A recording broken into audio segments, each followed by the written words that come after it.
கர்த்தருடைய பரிசுத்த நாமம் மகிமைப்படுவதாக. 17/4/2026 வெள்ளிக்கிழமை, புதிய நாள், புதிய கால வேளைக்காக கர்த்தரை நன்றியோடு துதிக்கிறேன், ஸ்தோத்திரிக்கிறேன். இந்த நாளுக்கான கர்த்தருடைய வார்த்தை 1 பேதுரு 5:7.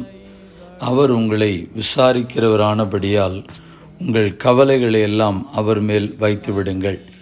Casting all your care upon him, for he careth for you. கர்த்தருடைய நாம் மகிமைப்படுவதாக. அருமையான தேவனுடைய ஜனமே, இந்த நாளில் ஆண்டோடைய வார்த்தையினுடைய சுருக்கம், அவர் உங்களை விசாரிக்கிறவர். ஒருவேளை நம்மை குறித்து விசாரிப்பதற்கு மனிதர்கள் இல்லாமல் போகலாம். இல்லாவிட்டால் சில நாட்கள் எப்பொழுதாவது ஒரு முறை நம்மோடு கூட பணிபுரிகிறவர்கள், அல்லாவிட்டால் நம்முடைய நண்பர்கள், உறவினர்கள், அறிமுகமானவர்கள் என்று சொல்லி ஒரு சில சந்தர்ப்பங்கள் டெய்லியும் அனுதினமும் உங்களை பார்த்து விசாரித்து கொண்டிருக்கிறதில்லை. வெகு நாள் கழித்து பார்க்கும் பொழுது, சில மாதங்கள் கழித்து பார்க்கும் பொழுது, வருடங்கள் கழித்து பார்க்கும் பொழுது, அப்பொழுதுதான் நம்மை பார்த்து நன்றாக இருக்கிறீர்களா, நீங்கள் எப்படி இருக்கீங்க, வீட்டில் டெய்லி நம்மை விசாரித்து கொண்டிருக்கிறதில்லை. ஆனால் நம்முடைய ஆண்டவர் அனுதினமும் நம்மை விசாரிக்கிறவராக, நம்முடைய காரியங்களை அறிகிறவராக. வேதம் நமக்கு அதை தான் சொல்லுகிறது. அவர் உங்களை விசாரிக்கிறவரானபடியால். பல நேரத்தில் நம்முடைய கவலையை நாமே சுமந்து கொள்கிறோம். மனிதரிடத்திலும் அதை பகிர்ந்து கொள்வதில்லை. அப்படித்தான் மனிதரிடத்தில் பகிர்ந்து கொண்டாலும் நம்முடைய கவலைகளுக்கு ஒரு தீர்வு கிடைப்பதும் இல்லை. இன்றைக்கு அவர்கள் நமக்கு ஆறுதலாய் நிற்பது போல் காண்பிப்பார்கள். ஆனால் மறுதினம் அவளை பார்க்கும் பொழுது எந்த காரியத்திற்காய் அவரிடத்தில் ஆறுதல் கிடைக்கும் என்று எதிர்பார்த்து பகிர்ந்து கொண்டோமோ அதே காரியத்தை சொல்லி நம்மை காயப்படுத்துவார்கள். இதுதான் மனிதன், இதுதான் உலகம், இதுதான் மனிதருடைய சூழ்நிலை. அதற்கு நம்மை விசாரிக்கிறவர் ஒருவர் இருக்கிறார். அவரிடத்தில் நம்முடைய கவலைகள் எல்லாம் இறக்கி வைக்கும் பொழுது நமக்கு ஆறுதல் கொடுப்பதற்கு நல்லவராக இருக்கிறார். உபாகமம் 11:12 சொல்கிறது, அதுவும் தேவனாகிய கர்த்தர் விசாரிக்கிற தேசம். வருஷத்தின் துவக்கம் முதல் வருஷத்தின் முடியும் மட்டும் எப்பொழுதும் உன் தேவனாகிய கர்த்தரின் கண்கள் அதன் மேல் வைக்கப்பட்டிருக்கும். தேசம் என்பது நம்மை குறித்தும் சொல்லப்படுகிறது. நம்மை விசாரிக்கிறவர், அவருடைய கண்கள் நம்மேல் வைக்கப்பட்டிருக்கிறது. நாம் தைரியத்தோடு, மன அமைதியோடு நம்முடைய வாழ்க்கையை, நம்முடைய ஓட்டத்தை, நம்முடைய செயல்பாடுகளை செயல்படுத்துவோம். கர்த்தருக்கு ஸ்தோத்திரம் உண்டாகட்டும். நீதிமொழிகள் 29:14 உண்மையான ராஜா யார் என்று சொல்லி பார்க்கும் பொழுது, ஏழைகளுடைய நியாயத்தை உண்மையாய் விசாரிக்கிற ராஜாவின் சிங்காசனம் என்றும் நிலை பெற்றிருக்கும்.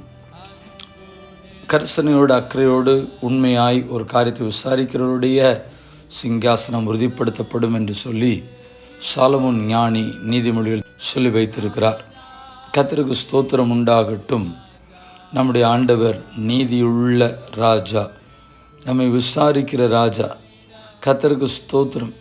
ஒவ்வொரு நாளும் நம்முடைய காரியங்களை அறிந்து புரிந்து நம்மேல் அக்கறையும் கரிசனையும் பாரமும் எடுத்துக்கொள்கிறவர். பிலிப்பியர் 4:6-7 விதமாய் சொல்கிறது, நீங்கள் ஒன்றுக்கும் கவலைப்படாமல் எல்லாவற்றை குறித்து உங்களுடைய விண்ணப்பங்களை ஸ்தோத்திரத்தோடு கூடிய ஜெபத்தினாலும் வேண்டுதலினாலும் தேவனுக்கு தெரியப்படுத்துங்கள். அப்பொழுது எல்லா புத்திக்கும் மேலான தேவ சமாதானம் உங்களுடைய இருதயங்களையும் உங்கள் சிந்தைகளையும் கிறிஸ்து இயேசுக்குள்ளாக காத்துக்கொள்ளும் என்று வேதம் நமக்கு சொல்கிறது.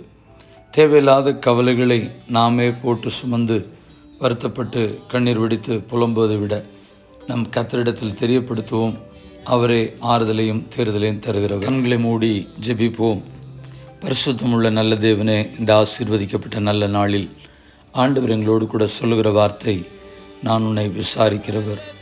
நீ ஏன் உன்னுடைய பாரங்களை, சுமைகளை சுமக்க வேண்டும்? நான் சுமக்கிறேன். உன் வேதனையில் மாற்றுகிறேன். உன் கலக்கத்திற்கு மருந்தாய் பதிலாய் நான் இருக்கிறேன். ஆறுதல் படுத்துவேன், ஆற்றி தேற்றுவேன் என்று சொல்லுகிற விசாரித்து நடத்தக்கூடிய தேவனாகிய கர்த்தர் நமக்காக இருக்கிறபடினால் தொடர்ந்து ஆண்டவரை நன்றியோடு துதிக்கிறேன், ஸ்தோத்திரிக்கிறேன். தேவ சமாதானம், தேவனுடைய வழி நடத்துதல் நம்முடைய ஜனங்களாகி எங்கள் ஒவ்வொருவரோடும் இப்பொழுதும் எப்பொழுதும் சதா காலங்களில் தங்கியிருக்க ஜெபிக்கிறோம். இந்த ஜெபத்தை என்னோடு இணைந்து செய்கிற ஒவ்வொரு தேவ மக்களோடும் உம்முடைய ஆறுதல் தேறுதல் பெருகுவதாக என்று சொல்லி ஜெபித்து ஜெபத்தை ஏறெடுக்கிறோம். எங்கள் பரிசுத்தமுள்ள நல்ல பிதாவே, ஆமென். வாழ்த்துக்களுடன் ஜெபங்களுடன் pastor Jebadas. WhatsApp 9345353730. May Jesus bless you all. ஏமான். நேற்றைய கேள்வியும் பதிலும். கர்த்தருடைய கண்கள் பூமி எங்கும் உலாவிக் கொண்டிருக்கிறது. இந்த விஷயத்தில் மதி இல்லாதவராயிருந்தீர். யார் யாரிடத்தில் கர்த்தர் அனனியாவை கொண்டு யூதாவின் ராஜாவாகிய ஆசாவினிடத்தில் சொன்னது? 2 நாளாகும் 16:9. இந்த நாளுக்கான கேள்வி. என்னிடத்தில் நான் யாதொரு குற்றத்தையும் அறியேன், ஆகிலும் அதனாலே நான் நீதிமானாகிறதில்லை. என்னை நியாயம் விசாரிக்கிறவர் கர்த்தரே. யார் இங்கு சொன்னது? யாரிடத்தில் சொன்னது? மீண்டும் வார்த்தைகளுடன் ஜெபங்களுடன் நாளை தினத்தில் உங்களை சந்திக்கிறேன். ஆமேன்.